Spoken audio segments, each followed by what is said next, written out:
అత్తమ్మ టీవీకి స్వాగతం. అత్తమ్మ టీవీలో ఇప్పుడు నువ్వుల పొడి ఎలా తయారు చేయాలో నేర్చుకుందాం. స్పైసీగా టేస్టీగా ఉండే ఈ నువ్వుల పొడి ఇడ్లీలోకి, దోశలోకి, అన్నంలోకి ఎంతో బాగుంటుంది. కొద్దిగా నెయ్యి లేదా నూనె వేసి సర్వ్ చేసుకోవచ్చు. ఈ పొడి తయారీ కోసం కావలసిన పదార్థాలు: తెల్ల నువ్వులు 2 కప్పులు, మినపప్పు 2 టేబుల్ స్పూన్లు, పచ్చిశనగపప్పు 2 టేబుల్ స్పూన్లు, ఎండుమిరపకాయలు 6, ఉప్పు తగినంత, ధనియాలు 1 టీ స్పూన్, జీలకర్ర 1 టీ స్పూన్, వెల్లుల్లి రెబ్బలు 4. ఇవన్నీ రెడీగా పెట్టుకోవాలి. ఇప్పుడు తయారీ విధానం నేర్చుకుందాం. స్టవ్ వెలిగించి కడాయి పెట్టి వేడి చేయాలి. అది వేడైన తర్వాత ముందుగా మినపప్పు వేసి 1-2 నిమిషాలు వేపాలి. నూనె లేకుండా డ్రై రోస్ట్ చేయాలి. ఆ తర్వాత పచ్చిశనగపప్పు వేసి రోస్ట్ చేయాలి.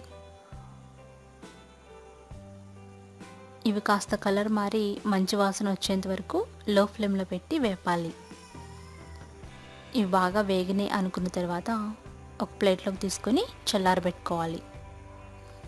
అదే కడాయి మళ్ళీ పొయ్యి మీద పెట్టి ఈ పప్పుల్ని చల్లారబెట్టుకోవాలి.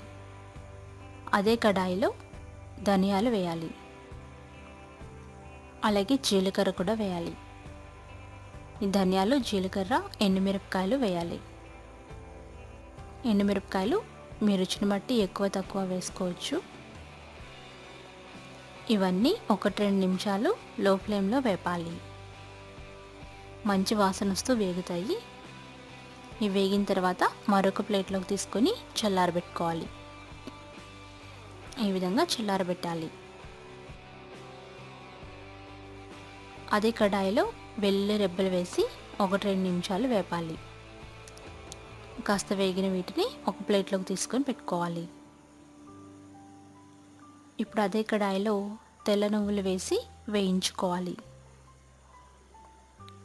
లో ఫ్లేమ్లో పెట్టి తిప్పుకుంటూ వేయించాలి.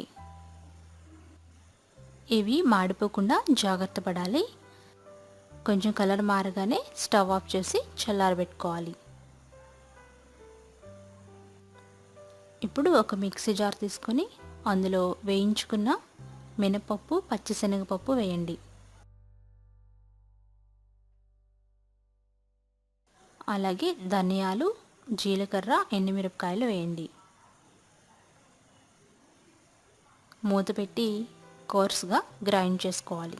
ఈ విధంగా ఇలా గ్రైండ్ అయినప్పుడు అందులో వెల్లుల్లి రెబ్బలు వేయండి. అలాగే తగినంత ఉప్పు వేయాలి. ఆల్రెడీ మనం వేయించి పెట్టుకున్న నువ్వులు వేయాలి. నువ్వులు ఇలాగా దోరగా వేయించుకోవాలి.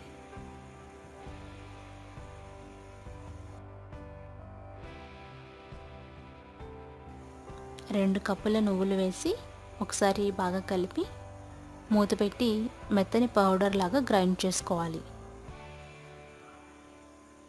ఈ విధంగా మెత్తని పౌడర్ తయారవుతుంది. ఇలా తయారైన పౌడర్ని సర్వింగ్ బౌల్లో తీసుకొని సర్వ్ చేసుకోండి. ఈ స్పైసీ పౌడర్ ఎయిర్ టైట్గా ఉండే జార్లో పెట్టుకోవాలి.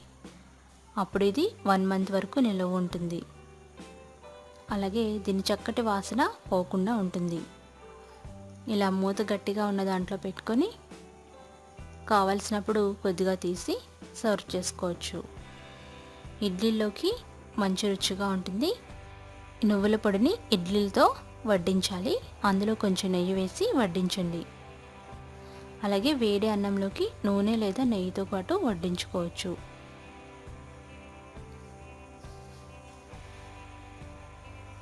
ఎంత రుచిగా ఉండే ఈ నువ్వుల పొడి మీరు కూడా ట్రై చేసి ఫీడ్బ్యాక్ పంపించండి.